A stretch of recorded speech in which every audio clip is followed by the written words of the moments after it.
तो हेलो दोस्तों, मेरा नाम है कुमार सिकेन और आप देख रहे हैं क्लब वैस स्टडी पॉइंट। तो इस वाली वीडियो हम देखने वाले हैं आधुनिक विश्व में चरवाहे, जो कि आपका है part number first, chapter number 5 से, क्लास 9th के बच्चों के लिए हिस्ट्री सब्जेक्ट से। तो दोस्तों इस वाले वीडियो में हम बात करेंगे कि आपका जो चैप्टर है इसके सारे इंपॉर्टेंट टॉपिक और सारे के सारे, ठीक है दोस्तों। तो बात करते हैं हम यहाँ पर सबसे पहले घुमंतू चरवाहे और उनकी आवाजाही, यानी हम बात करने वाले हैं यहाँ पर घुमंतू चरवाहे की और उनके आने जाने की। ठीक है, तो घुमंतू चरवाहे क्या होता है पहले आप ये समझिए। आपने देखा होगा अपने आसपास, ये एक ऐसे लोग होते हैं जो किसी एक जगह पर नहीं रहते, ठीक है, और वो चलाने के लिए, अपनी आजीविका चलाने के लिए वो क्या करते हैं, एक जगह से दूसरे जगह वो ट्रैवल करते रहते हैं, वो घूमते रहते हैं, इसलिए उन्हें घुमंतू चरवाहे जो है वो कहते हैं। ठीक है, ये अपने मौसम अनुसार जो है वो एक जगह से दूसरी जगह वो जाते रहते हैं और इनके पास आपने कुछ जो जानवर है वो देखे होंगे। फॉर एग्जाम्पल देखे होंगे आपने इनके पास भेड़, ठीक है, या आपने इनके पास जो ऊंट है वो भी देखे होंगे। तो वो होते हैं घुमंतू चरवाहे और उनके आने जाने की बात हम इसमें पढ़ने वाले हैं। ठीक है, सबसे बात करते हैं हम उनकी सबसे पहले, जो कि है पहाड़ों में। ठीक है, पहाड़ों वाले जो है, जो पहाड़ में रहते हैं, उनके ऊपर हम बात करते हैं। ठीक है, यहां पर देखिए, अगर हम बात करें जम्मू और कश्मीर के गुज्जर बकरवाल समुदाय की, ठीक है, तो ये लोग क्या करते हैं, ये एक ऐसे समुदाय है जो कि क्या करते हैं, चारागाहों की तलाश में इधर से उधर भटकते भटकते 19वीं सदी में यहाँ जो है वो आ गए थे। ठीक है, हम बात कर रहे हैं यहाँ पर कौन से समुदाय की, गुज्जर बकरवाल समुदाय की। ठीक है, जो 19वीं सदी में यहाँ पर आ गए थे। उसके बाद क्या हुआ, समय बीतता गया और वो यहीं पर बस गए। ठीक है, यहीं के रह गए वो। अगर सर्दी गर्मी के हिसाब से वो अलग अलग अपनी जो जगह है वो बदलते रहते थे। ठीक है दोस्तों, चारागाहों का क्या मतलब होता है, चारागाहों का मतलब होता है कि ऐसी जगह जहां पर वो अपने पशु को चरा सके।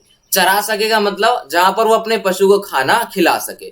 फॉर एग्जाम्पल ये वाला आप जगह देख सकते हो, ये एक चारागाह है, क्योंकि यहाँ पर देखिए आप जो है घास फूस है, ठीक है, यहाँ पर घास है जहां पर उनके पशु जो है अपना खाना जो है वो यहाँ पर खा सकते हैं। ठीक है, तो ये होती है चारागाह, ऐसी जगह जहां पर वो अपने पशु को चरा सकते हैं, यानी कि खाना खिला सकते हैं। उसके बाद दोस्तों हम यहाँ पर बात करते हैं ठंड के समय में वो क्या करते हैं, ऊंची पहाड़ियों से, जो ठंड के समय क्या होता है दोस्तों, जो ऊंची ऊंची पहाड़ियां होती है वो बर्फ से ढक जाती है। तो अब वो क्या करेंगे, अब वो पहाड़ से नीचे उतरकर अपना डेरा जो है वो जमाएंगे, क्योंकि ठंड का समय आया तो वो अब उनके लिए जो है अच्छी स्थिति नहीं है, अब उनको नीचे आना पड़ेगा। ठीक है, तो ठंड के समय वो नीचे आ जाते हैं, नीचे वाले इलाकों में, और नीचे वाले इलाकों में जो झाड़ियां होती है वो ही उनके जानवरों के लिए चारा का काम जो है वो करती है, चारा बन जाती है। ठीक है, तो सर्दियों में इनको ऐसे जो है करना पड़ता है। अगर हम बात करें जैसे ही गर्मियां शुरू हो जाती है, तो गर्मी शुरू होती है और जो जमी हुई बर्फ है वो क्या होती है, वो पिघलने लग जाती है। तो चारों तरफ क्या हो जाता है, हरियाली छा जाती है, और यहाँ पर जो उगने वाला जो घास होगा ये क्या होगा, ये इनके मवेशियों के लिए बहुत ही ज्यादा अच्छा होगा, उनका पेट भरेगा और वो बहुत ही ज्यादा सेहतमंद जो है वो हो जाएंगे। यानी आपको यहां तक ये समझ में आया कि हम बात कर रहे हैं पहाड़ी इलाकों वाले उनकी लोगों की, जो कि क्या करते हैं, अपने मवेशियों को ठंड के समय में ऊपर रखते हैं, लेकिन ठंड के समय उनको दिक्कत होती है तो फिर वो नीचे आ जाते हैं। ठीक है, तो यहां तक हमने ये बात समझी। उसके बाद हम क्या बात करेंगे, पास के ही पहाड़ों में चरवाहो। चरवाहो क्या होता है दोस्तों, चरवाहो वही होता है जो कि इनको लाता है साथ में। आपने देखा होगा उस झुंड में, जहां पर ऊंट या भेड़ का जो झुंड होगा वहां पर एक बंदा होता है ग्रुप में, ठीक है, एक आदमी, वो चरवाहा होता है जो उनको लीड करता है। ठीक है, और चारागाह वो होता है जहां पर वो अपना चारा खाएंगे, यानी वो जगह। तो इन दोनों आपको कंफ्यूज नहीं होना है, चरवाहो और चारागाह में। ठीक है, तो चरवाहों का एक और समुदाय रहता था। हम एक और समुदाय के बारे में बात करने वाले हैं जो कि हिमाचल प्रदेश का है, और इस समुदाय को गद्दी कहते हैं। ठीक है, यहां समझिए ये लोग भी बिल्कुल सेम है, मौसम के अनुसार इधर उधर आते जाते हैं। ये लोग मौसमी उतार चढ़ाव का सामना करते हैं और इसी तरह जैसे वो थे, सर्दी गर्मी के हिसाब से जो अपनी जगह है वो बदलते रहते हैं। ठीक है दोस्तों, अगर हम बात करें अप्रैल की, तो अप्रैल आते आते ये उत्तर की तरफ चल पड़ते हैं और पूरी गर्मियां स्पीति में बिता देते हैं। ठीक है, यानी कि ये क्या करते हैं, अपने मौसम अनुसार अपनी जो जगह है इन्होंने तय कर रखी है। उसके बाद क्या करेंगे, अप्रैल में तो चल गई है जब गर्मी आई, अब जब दोबारा ठंड का समय आएगा सितंबर तक ये दोबारा वापस चल पड़ते हैं वापसी में, और स्पीति में ही एक बार दोबारा से ये क्या हो जाते हैं, वहीं पर आते आते वहां पर रुक जाते हैं कुछ समय के लिए। अगर हम बात करें यहां पर पठारों, मैदानों और रेगिस्तानों में, तो हम इन्हीं की बात करने वाले हैं इन जगह पर भी, कि ये पठारों में भी रहते हैं, मैदानों में भी रहते हैं और रेगिस्तानों में भी ये पाए जाते हैं। ठीक है, यहां समझिए, ये कह रहे हैं कि चरवाहे सिर्फ पहाड़ों में ही नहीं होते। हमने तो अभी पहाड़ों के बारे में ही पढ़ा है ना, तो ये कह रहे हैं कि जो चरवाहे हैं वो सिर्फ पहाड़ों में नहीं होते, वो पठारों में भी होते हैं, मैदानों में भी होते हैं और रेगिस्तानों में भी बहुत बड़ी संख्या में पाए जाते हैं। अगर हम दोस्तों बात करें एक समुदाय की जिसका नाम है धंगड़, तो धंगड़ महाराष्ट्र का एक जाना माना चरवाहा समुदाय है। चरवाहा बताया था मैंने आपको, वो आदमी जो उन भेड़ बकरियों को लीड करता है, वो बंदा, ठीक है, वो चरवाहा होता है। तो उनका एक समुदाय था धंगर। अब ये क्या हुए, ये 20वीं सदी की शुरुआत में इस समुदाय की सबसे बड़ी आबादी थी। लगभग कितने की, ये थी 4,67,000 की। यानी आप देख सकते हो इनकी जो संख्या थी, इनके समुदाय ग्रुप के लोगों की संख्या वो कितनी ज्यादा थी। जरूरी इनमें से तो बहुत सारे जो है वो चरवाहे भी थे और कुछ अलग काम भी करते थे। फॉर एग्जाम्पल कुछ व्यापार करते थे, ठीक है, कुछ और भी काम करते थे, यहां पर हम पढ़ेंगे। तो वो जो ग्रुप था उनमें से ज्यादातर तो चरवाहे थे, और जो कुछ लोग थे वो कंबल बनाते थे, कुछ लोग चादर बनाते थे और कुछ लोग दोस्तों भैंस भी पाला करते थे। ठीक है, ये बरसात के दिनों में क्या करते थे, महाराष्ट्र के मध्य पांडालों में जाकर रहते थे। जैसा कि हमें पता है कि ये मौसम के अनुसार अपनी जगह जो है वो बदलते रहते थे, ये एक जगह पर कभी भी फिक्स होकर नहीं रहते थे। ठीक है, तो ये एक ऐसा इलाका था जहां बारिश बहुत कम होती थी। ठीक है, इलाके की बात हो रही कि वो इलाका कैसा था जहां पर वो रहते थे।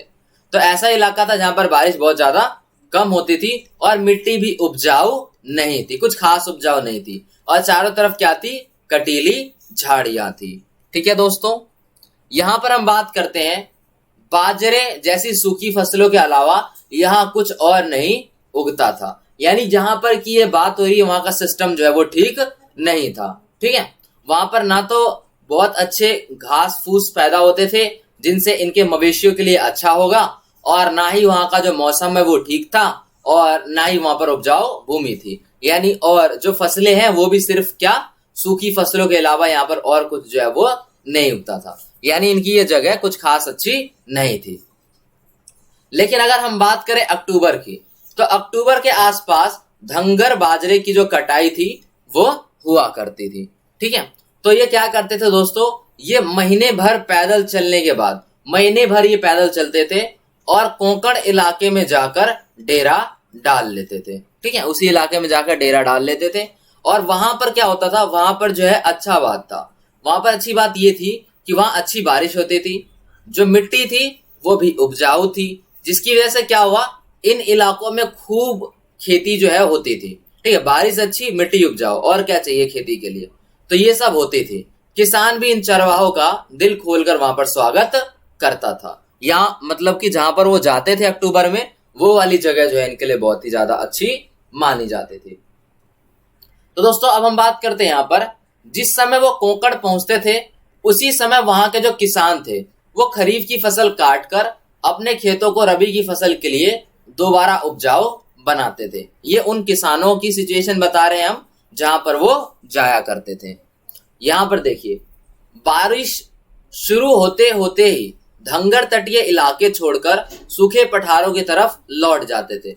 दोबारा से जिनकी जगह वो चेंज हुई, क्योंकि जब बारिश होती थी दोस्तों तो वो उन बारिश की जगह को छोड़ देते थे। क्यों? क्योंकि जो इनकी भेड़ें होती थी ना, उनको बारिश बिल्कुल पसंद नहीं थी और वो बारिश की जो हालत होती थी, जो बरसात की जो हालत होती है, उस हालात में वो जो भेड़ है इनकी वो नहीं रह सकती थी। ठीक है, क्योंकि भेड़ गीले मानसूनी हालत को बर्दाश्त नहीं कर पाती थी, इसलिए ये अपनी जगह जो है वहां से छोड़कर चले जाते थे। अब हम बात करते हैं यहाँ पर चरवाहों में एक जाना माना पहचाना नाम बंजारों का भी है। आपने बंजारों का नाम जरूर सुना होगा, मूवी में भी किताबों में भी। ठीक है, बंजारों, तो इनका एक बहुत ही फेमस समूह था जिनका नाम था बंजारों। ठीक है, ये बंजारे जो है उत्तर प्रदेश, पंजाब, मध्य प्रदेश, महाराष्ट्र ऐसे इलाकों में रहते थे, यानी इनका जो इलाका है वो काफी ज्यादा था।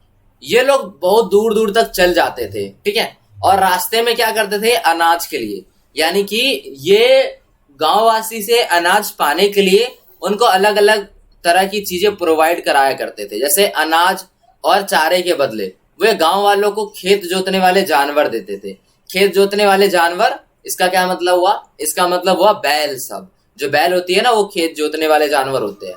तो ऐसी चीजें वो प्रोवाइड कराते थे, और भी दूसरी चीजें, फॉर एग्जाम्पल औजार हो गया कुछ खेती करने का, तो वो कुछ बदले में वो कुछ उनको दे दिया करते थे। ठीक है, यहां देखते हैं औपनिवेशिक शासन और चरवाहों का जीवन। तो दोस्तों ये टॉपिक बिल्कुल आपके वैसा हो गया जैसा कि आपने देखा होगा, हमने एक जंगल वाला टॉपिक पढ़ा था। ठीक है, पिछले चैप्टर में, जिसमें क्या हो गया कि जो जंगलवासी लोग थे उनके साथ बहुत बुरा हुआ। जो औपनिवेशिक सरकार थी, जो औपनिवेशिक शासन था, वो क्या किया, उन्होंने उनके अधिकार छीन लिए। जो उनकी डेली रूटीन की चीजें थी उन्हीं पर पाबंद लगा दिया, उन्हीं पर प्रतिबंध लगा दिया, जिससे उनको बहुत ज्यादा दिक्कतों का सामना करना पड़ा। तो सेम इनके साथ भी ऐसा हुआ। अभी तक तो इनकी जिंदगी बहुत अच्छी चल रही थी, ये पहाड़ में भी रह रहे थे, ये कुछ जगह पे भी रह रहे थे, और अपना जो जगह है वो भी इधर उधर चेंज कर रहे थे। लेकिन अब आ गई बीच में औपनिवेशिक शासन, और अब देखिए इनका जो जीवन है वो कष्ट में हो जाएगा। ठीक है, यहां समझिए, औपनिवेशिक शासन के दौरान चरवाहों की जो जिंदगी थी दोस्तों, वो बहुत बुरी तरह से प्रभावित हुई, या आप कह सकते हो बहुत ज्यादा बदलाव आया।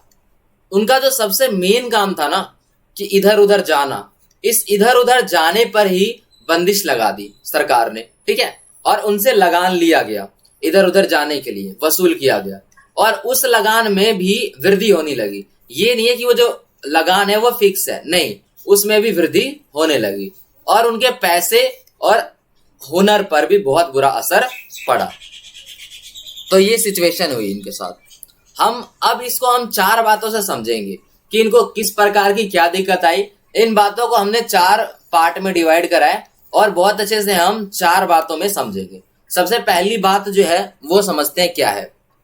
अंग्रेज सरकार चारागाहों को खेती के जमीन में तब्दील कर देना चाहती थी। चारागाहों क्या होता है दोस्तों, अभी बताया था मैंने आपको, वो जमीन जिस पर इनके जो मवेशी है वो खाना खाया करते थे।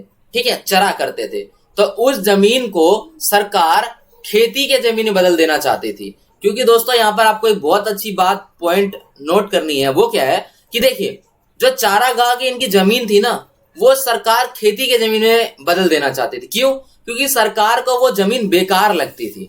अब बेकार क्यों लगती थी वो समझिए। वो जो जमीन होती थी ना इन चारागाहों की, वो बिल्कुल खाली होती थी, उसमें सिर्फ घास होता था।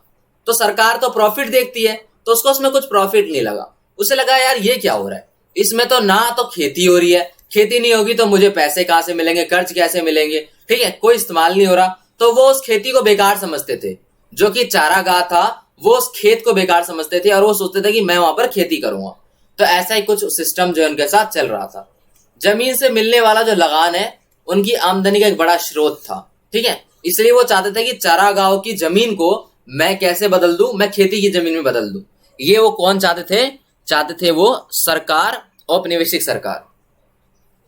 अब यहां पर हम बात करते हैं, अगर खेती का क्षेत्रफल बढ़ता तो उनकी आय में भी बढ़ोतरी होती। अभी तो कोई सरकार को फायदा नहीं हो रहा, लेकिन अगर वो खेती का जो एरिया है वो बढ़ता तो सरकार की जो आय है उसमें भी क्या होती? बढ़ोतरी हो जाती।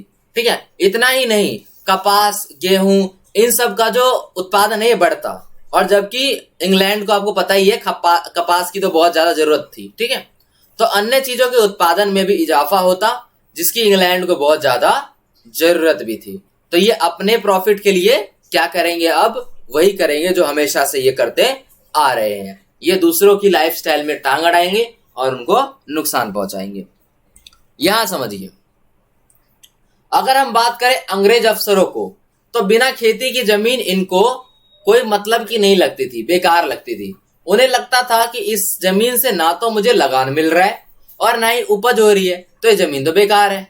तो अंग्रेज ऐसी जमीनों को बेकार मानते थे, ठीक है। और ऐसी जमीनों को सुधारने के लिए, खेती के लायक बनाने के लिए उन्होंने क्या किया, उन्होंने जो भूमि विकास के नए नए नियम जो है वो लागू कर दिए, ठीक है। यानी इन्होंने दोबारा से अपना प्रॉफिट जो है वो देखना शुरू कर दिया।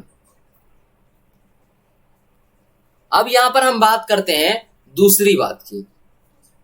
यहां पर देखिए, 19वीं सदी के मध्य तक आते आते देश का जो अलग अलग जो प्रांत है उस पे वन अधिनियम पारित कर दिया गया, ये तो हमें पता है, ठीक है।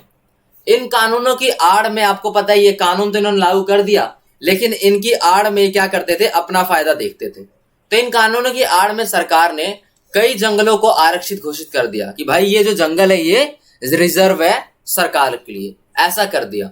और उसमें आपको पता है इनको लालच किन पेड़ों से था, इनको लालच था दो पेड़ों से, जो कि हम पिछले चैप्टर में भी बात कर चुके हैं। एक था देवदार का पेड़ और एक साल का। ये सब कीमती लकड़ियां होती थी जो कि ये पैदा होती थी वहां पर। जंगलों में चरवाहों के घुसने पर पाबंदी लगा दी गई।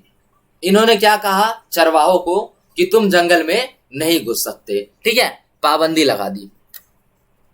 अब जंगलों में चरवाहों को कुछ परंपरागत अधिकार तो दिए गए, उनको कुछ अधिकार दिए जो कि उनको बहुत पहले से था, वो अधिकार दिए, लेकिन उनको आना जाना अभी भी बंद कर रखा था। उनका तो यार काम ही है आना जाना, और उनका जो आना जाना है वो बंद कर दिया था इन्होंने। वन अधिनियम ने चरवाहों की जिंदगी बदल डाली, ठीक है। ये जो वन अधिनियम था ये उनको और ज्यादा दुखदायक हो गया, उनकी जो जिंदगी है वो बदल डाली। अब उन्हें वन जंगलों में जाने से रोक दिया गया। उनको बोला कि भाई अब तुम जंगल में नहीं जाओगे। और मवेशियों के लिए बहुमूल्य चारे का एक स्रोत था। अब भाई इनको जंगल में तुम नहीं जाने दोगे तो इनके जो जानवर है वो क्या खाएंगे। तो उनके जानवर का जो बहुमूल्य स्रोत था खाना खाने के लिए, चरने के लिए, वो खत्म हो गया। देखिए जंगलों में कितना ज्यादा जो है हरियाली होती है, जहां पर उनके जो चरवाहे के जो पशु है वो सब चरते हैं, लेकिन वो अब ऐसा नहीं कर पाएंगे। उनका बहुत ही इंपॉर्टेंट जो स्रोत है वो खत्म सा हो गया, ठीक है। यहां पर देखिए, जिन क्षेत्रों में उन्हें प्रवेश की छूट दी गई, यानी जिन क्षेत्रों में बोला कि हाँ भाई तुम जा सकते हो, उन पर भी कड़ी नजर रखी गई। वहां पर भी ये नहीं है कि पूरा आजाद कर दिया कि जाओ भाई तुम, वहां पर भी क्या किया, नजर रखी गई। जंगलों में दाखिल होने के लिए उन्हें परमिट भी लेना पड़ता था। यानी इस हद तक इनके साथ बुरा होने लग गया। जो जंगल इनके लिए अपना मानते थे, जिसको ये, ठीक है, जो ये समझते थे कि मैं कभी भी आ जा सकता हूं इधर उधर, उसको क्या कर दिया इन्होंने, अब उनको वहां पर जाने के लिए भी परमिट लेना पड़ेगा। तो ये सारा जुगाड़ जो है इनके साथ हुआ, जो कि बहुत ही ज्यादा गलत था। अब समझते हैं यहां पर जंगल में जाने और आने की तारीख पहले से ही तय की जाती थी। देखिए यहां पर तो हद ही हो गई। इन्होंने ये बोला कि तुम जंगल में जाओगे 5 तारीख को, तो 6 तारीख को तुम वापस आ जाओगे। यानी जाने और आने का जो दिन है, ठीक है, जो तारीख है, वो पहले निर्धारित कर दी गई, जिसकी वजह से ये बहुत ही कम दिन जंगल में रह पाते थे। इन्होंने तो, सरकार ने तो ऐसा सिस्टम कर दिया जैसे कि वो एक देश से दूसरे देश जा रहे कहीं, ठीक है। तो इन्होंने ऐसा ही जो है कड़ा नियम इन पर थोप दिया, ठीक है। यहां नेक्स्ट हम समझते हैं तीसरी बात, कि तीसरी बात जो है वो क्या थी। अंग्रेज अफसर घुमंतु किस्म के लोग पर शक दिखाते थे दोस्तों। मतलब इनको ये लगता था कि ये घुमंतु लोग जो है, घुमंतु चरवाहे जो है, ये बेकार है, ये क्या है, बेकार लोग हैं, ये चोरी कर सकते हैं। तो इन्होंने इनको क्रिमिनल साबित कर दिया।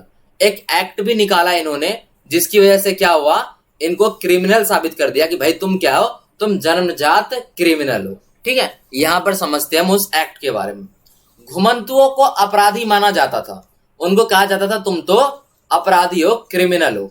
1871 में औपनिवेशिक सरकार ने क्या किया, बहुत बुरा काम, और वो क्या है, अपराधी जनजाति अधिनियम लागू कर दिया। अपराधी जनजाति अधिनियम क्रिमिनल ट्राइब्स एक्ट पारित कर दिया, जो कि इनके दुख में एक और कांटा साबित हुआ। ठीक है, यहां पर समझते हैं हम इसमें क्या था। इस कानून के अंतर्गत, इस कानून के तहत व्यापारियों और चरवाहों के बहुत समुदायों को अपराधी समुदाय की सूची में रख दिया गया। बहुत सारे जो इनके समुदाय थे ना, उसमें से बहुत सारे समुदाय को एक सूची में रख दिया गया कि भाई तुम ये जो समुदाय है ये क्या है, क्रिमिनल है, ये क्या है, अपराधी है। ठीक है, तो ऐसा इनके साथ हुआ। इसके अब इनसे क्या हुआ, उन्हें कुदरती और जन्मजात अपराधी घोषित कर दिया गया। उनको ये बोला गया कि तुम क्या हो, कुदरती और जन्मजात, यानी जन्म से ही तुम अपराधी हो। इस कानून के लागू होते ही सभी समुदायों को खास बस्तियों में बस जाने का हुक्म दिया गया। उनको ये बोला कि ये बस्ती तुम्हारे लिए है, तुम यहां पर जाके बस जाओ। ठीक है, यानी इनका जो मेन काम है उसे यहां से छीन लिया गया। क्या किया गया कि भाई अब तुम इधर उधर जा आ नहीं सकते, अगर जाना आना है तो परमिट देना पड़ेगा। ठीक है, और तुम एक ही जगह पर, ये तुम्हारी बस्ती निर्धारित कर दी गई है, तुम यहाँ पर रहना है तो रहो। ठीक है, ऐसा कुछ इनके साथ बुरा हुआ। ठीक है, उनको बिना परमिट आना जाना पर रोक लगा दिया गया। उनको ये बोला गया कि तुम बिना परमिट लिए इधर उधर आ जा नहीं सकते। ठीक है, तो ये बुरा हुआ इनके साथ। अब हम बात करते हैं यहां पर चौथी बात की। अपनी आमदनी को बढ़ाने के लिए अंग्रेजों ने क्या किया दोस्तों, लगान वसूलने का हर संभव रास्ता अपनाया, जो कि इनकी बहुत गंदी हरकत है और इतिहास में आप बहुत बार ये सुनोगे। ठीक है, तो ये क्या करते हैं, ये नहीं देखते कि किस बंदे से कितना जो है टैक्स लेना है, ये सिर्फ लगा देते हैं, अपना प्रॉफिट देखते, चाहे वो बंदा मर जाए टैक्स देते देते। ठीक है, तो ऐसा सिस्टम ये जो है औपनिवेशिक सरकार ये शुरू से ही करती आ रही है और सबके साथ करती है।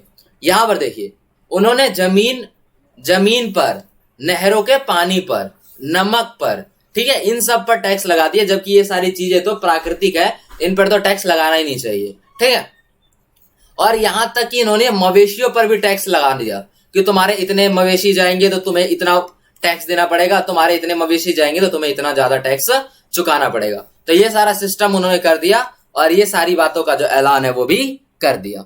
यहां पर देखिए, देश के ज्यादातर इलाकों में क्या हुआ, 19वीं सदी के मध्य से ही चारावाही टैक्स लागू कर दिया गया। ठीक है, उनको सभी हिसाब किताब जो है वो देना पड़ता था कि तुम कितने पशु लेकर जा रहे हो, कितने पशु लेकर वापस आए हो, वगैरह वगैरह। यहां पर देखिए, प्रति मवेशी टैक्स की दर तेजी से बढ़ती जा रही थी, यानी कि हर एक बंदे पर उसने टैक्स लगा दिया। जैसे किसी एक बंदे पर लगाते हैं ना, वैसे एक पशु पर टैक्स लगा दिया कि 10 पशु है तुम्हारे पास तो इतना टैक्स देना पड़ेगा, 5 है तो इतना देना पड़ेगा, 20 है तो तुम्हें इतना टैक्स देना पड़ेगा। यानी प्रति पर एक पशु है तो तुम्हें इतना टैक्स देना पड़ेगा। यानी इन्होंने बहुत जो बुरी हालत जो है वो कर दी थी इन चरवाहों की। यहां पर देखिए, टैक्स वसूली व्यवस्था दिनों दिन मजबूत होती जा रही थी, यानी जो टैक्स लेने की जो प्रक्रिया है उसको कठोर करते जा रहे थे ये सब। यहां पर देखिए, 1850 से 1880 के दशक के बीच टैक्स वसूली का काम जो है वो बकायदा बोली लगाकर ठेकेदारों को सौंपा जाता था। ये अब क्या करते थे, ये टैक्स वसूली, यानी अब तुम्हें क्या करना है, उस बंदे से टैक्स लेना है, ये काम इन्होंने ठेकेदारों को सौंप दिया। अब वो बोली लगाते थे कि मैं इतना टैक्स लूंगा, मैं इतना टैक्स लूंगा, और जो बोली में जीत जाता था उसको वो काम मिल जाता था। अब यहाँ पर एक बुरी स्थिति क्या है, उनको तो भाई चलो ठीक है, लेकिन वो क्या करते थे, मन माना टैक्स लेते थे, ज्यादा से ज्यादा टैक्स वो वसूल करते थे, जिसका बोझ आकर किस पे गिरा, चरवाहों पर गिरा। इस पे भी किसका जो नुकसान हुआ वो हुआ चरवाहों का नुकसान। अब देखिए, किसी भी चारागाह में दाखिल होने के लिए चरवाहों को पहले से ही टैक्स देना पड़ता था। मान के चलिए अब यहां पर जाना है, इस चारागाह में मुझे जाना है, इस खेत में मुझे अपने उसको चराना है मवेशी को, ये ऐसा अगर चारागाह बोलते तो उनको पहले से टैक्स देना पड़ता था। अब चरवाहों के साथ कितने जानवर हैं इसका हिसाब रखा जाता था, कितना टैक्स चुकाया है उन्होंने और कितना टैक्स वो बाद में चुकाएंगे उधार, उसका भी हिसाब लगाया जाता था। तो इन सभी बातों को दर्ज जो है वो किया जाता था। ठीक है, यानी इनके साथ बहुत ही बुरा हो रहा था, इनके साथ बहुत ही ज्यादा जो आप समझ सकते हो कड़े नियम इनके साथ अपनाए। अब यहां पर देखिए इससे हुआ क्या, ये जो बदलाव हुए, इन बदलावों ने क्या किया, चारागाहों की जिंदगी को किस तरह से प्रभावित किया, उनकी जिंदगी कैसे बीती, कैसे चल रही थी, ये सारा सिस्टम हुआ। अब देखते हैं हम क्या सिस्टम हुआ। इन चीजों की वजह से दोस्तों चरवाहों की जिंदगी जो है वो बहुत बुरी तरह से प्रभावित हुई। होना ही था जब इतनी ज्यादा कड़ी करेंगे उनके साथ, तो क्योंकि इन चीजों की वजह से चारागाहों में कमी पैदा हुई।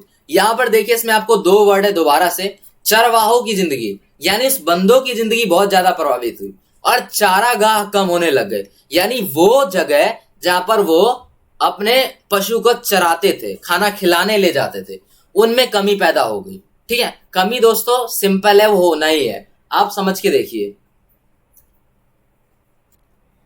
तो दोस्तों आपको जो है ये यहां से पता चल गया होगा।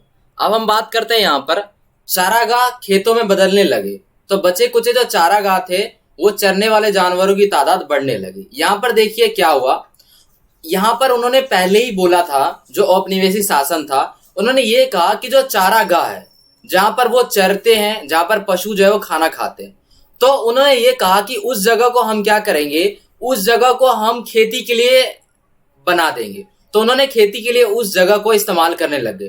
तो जो बचे कुचे चारागाह बच गए थे जहां पर वो जानवर चरते थे, वहां पर क्या हुआ, जानवरों की तादाद बढ़ने लगी। यानी आप देख सकते हो, आप समझ सकते हो कि एक छोटे से जगह पर बहुत ज्यादा जब पशु खाना खाएंगे उस छोटे से चारागाह में, तो वो क्या होगा, वहां पर जो है उस घास फूस की जो संख्या है वो कम होगी और वहां पर वो जो उपजाऊपन है उसका वो खत्म हो जाएगा, क्योंकि एक पर्टिकुलर टाइम के लिए उसे छोड़ना पड़ता है। मान के चलो एक खेत है, उसमें आपने खेती की, तो ये नहीं है कि आपने एक खेती की फिर हटाई फिर दूसरी खेती की, नहीं।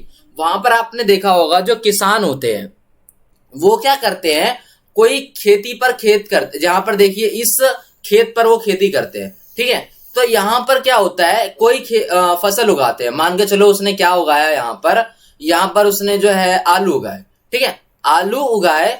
अब क्या करेगा वो आलू उगाने के बाद, जब आलू उसकी खत्म हो जाएगी, तो यहाँ पर वो कुछ और चीजें उगाएगा। फॉर एग्जाम्पल वो क्या उगाएगा, वहां पर कुछ दूसरी वेजिटेबल उगा देगा। तो उससे क्या होगा, इसको आलू को अलग पोषक तत्व चाहिए था और इसको दूसरी सब्जी को अलग पोषक तत्व चाहिए था, तो वो जो खेत है उसमें पोषक तत्व बना रहेगा, खत्म नहीं होगा। लेकिन अगर आप पूरे साल आलू ही आलू उगाने लग जाओ, तो इस पूरे खेत का जो वो पोषक तत्व है आलू वाला, वो खत्म हो जाएगा और खेत बंजर हो जाएगा। तो वही यहाँ पर जुगाड़ हुआ क्या कि ये छोटी सी जगह पर बहुत सारे मवेशी जो है वो खाना खाने लगे। अब उस खेत को टाइम ही नहीं मिला कि अब मैं और भी अपना घास उगाऊं, तो वो खेत सब भी जो है वो क्या हो गए, खत्म होने लग गए। ठीक है, और चारागाह को बेहिसाब इस्तेमाल करने से चारागाह का जो स्तर है वो गिरने लग गया। बहुत ज्यादा इस्तेमाल किया गया, चारागाह कम बचे और पशु तो उतने ही थे। तो ठीक है, तो चारागाह का जो स्तर है वो नीचे गिरने लग गया, कम पड़ने लग गया, जिसकी वजह से क्या हुआ, जानवरों की सेहत जो है वो खराब होने लग गई और उनकी जो तादाद है वो गिरने लग गई। साथ ही साथ जो अकाल था वो तो आम बात थी, वो तो ऐसी थी जैसे हमारे इधर लाइट जाती है, तो ऐसी भाई मतलब सिंपल एक नॉर्मल सी बात थी कि जब तब जो है अकाल वहां पर पड़ जाता था। तो उसकी वजह से क्या होता था, जो कमजोर पशु है, जो कमजोर जानवर थे, जो कमजोर और भी जो मवेशी सब थे, वो सब क्या होता था, वो भूखे जानवर ये सब मर जाते थे। ताकत ही नहीं है, अकाल पड़ गया, मर जाते थे। तो यह सारी जो सिचुएशन है ये यहाँ पर चालू हो गई। अब हम बात करते हैं यहाँ पर अपने लास्ट टॉपिक के ऊपर में, जो क्या है, चरवाहों ने इन बदलावों का सामना कैसे किया।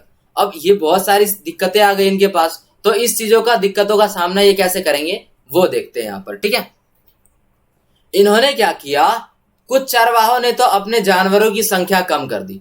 कुछ चरवाहों ने क्या किया, मान के चलो उनके पास 100 जानवर है, तो उन्होंने उन जानवरों की संख्या घटा दी और 50 पर ला दी। जितने कम जानवर होंगे अब उनको उतना कम नुकसान होगा। ठीक है, उनको उतनी टेंशन जो है वो कम होगी। ठीक है, यहां पर देखो बहुत सारे चरवाहे जो थे वो नई नई जगह ढूंढने लग गए। अब ये जगह इनको अच्छी नहीं लगी, तो उन्होंने सोचा यार यहां से बाहर चलते हैं और कुछ नई नई जगह जो है वो तलाशते हैं। ठीक है, अब उन्होंने क्या किया, अब उन्हें जानवरों को चराने के लिए नई जगह ढूंढने लगे। अब नई जगह में वो कहां जाने लगे, वो जाने लगे हरियाणा। वहां जाए और खेतों में जाने लगे, जहां कटाई के बाद खाली पड़े खेतों में वह अपने जानवरों को चरा सकते थे। यहां पर क्या सिस्टम हुआ, हरियाणा में आपको पता ही है, कटाई के बाद कुछ समय के लिए उनकी जो जमीन है वो पड़ती छोड़ दी जाती है, खाली छोड़ दी जाती है। तो वहां पर वो क्या करेंगे, उनके जो जानवर है वो वहां पर अपना जो खाना है वो खा सकेंगे, चर सकेंगे। तो इन्होंने ये जो तरीका है ये कुछ अपनाया। कुछ ने क्या किया, समय गुजरने के साथ साथ कुछ धनी चरवाहा जो थे उन्होंने जमीन खरीद ली और एक ही जगह पर बस गए। उन्होंने अब अपना जो चरवाहों वाला जो काम है ये छोड़ दिया।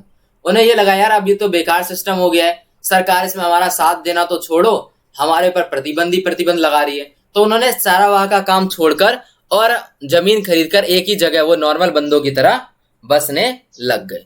उनमें से कुछ क्या हुए, कुछ नियमित रूप से खेती करने लग गए और कुछ व्यापार करने लग गए। कुछ ने क्या किया, अब रेगुलर वो खेती ही करेंगे, किसान बन गए। और कुछ जो है वो किसी प्रकार का व्यापार करने लग गए। ठीक है, जिनके पास थोड़े बहुत पैसे थे। और जिनके पास पैसे बिल्कुल भी नहीं थे वो क्या करेंगे, अब उन्होंने ब्याज पर जो पैसे लेकर, वो समझ सकते हो आप कि ब्याज पर पैसे लेकर वो जो अपना काम है वो उन्होंने चलाना शुरू कर दिया। अब ब्याज पे पैसे लिया तो ये भी गलती हुआ उनके साथ, क्योंकि वो पैसे अब वो लुटाएंगे कहां से जब उनके पास काम नहीं है। तो इस चक्कर में जो उनके मवेशी है, जो उनके जानवर है, वो भी बिकते चले गए और वो भी उनके हाथों से चले गए। अंत में उन बंदों को मजदूरी करनी पड़े। वह मजदूर बन गए और वे खेतों या छोटे मोटे कस्बों में क्या है काम करते दिखाई देने लग गए। ठीक है दोस्तों, तो आपका जो चैप्टर है यहाँ पर पार्ट 1 वो पूरा हो जाता है। पार्ट 2 में आपका जो पूरा का पूरा चैप्टर है वो खत्म हो जाएगा। वीडियो पसंद आ गई तो आप कर सकते हैं एक लाइक, कमेंट करके आप अपना सुझाव और वीडियो आपको कैसे लगी है बता सकते हैं। साथ ही शेयर कर दे अपने क्लासमेट के साथ ही सब्सक्राइब कर दे हमारे चैनल को। बगल में बेल नोटिफिकेशन आइकन आपको दिख ही रहा होगा, आप उसे प्रेस कर सकते हैं, जिससे नई वीडियो की जो नोटिफिकेशन है वो आप तक पहुंच जाएगी। तो धन्यवाद।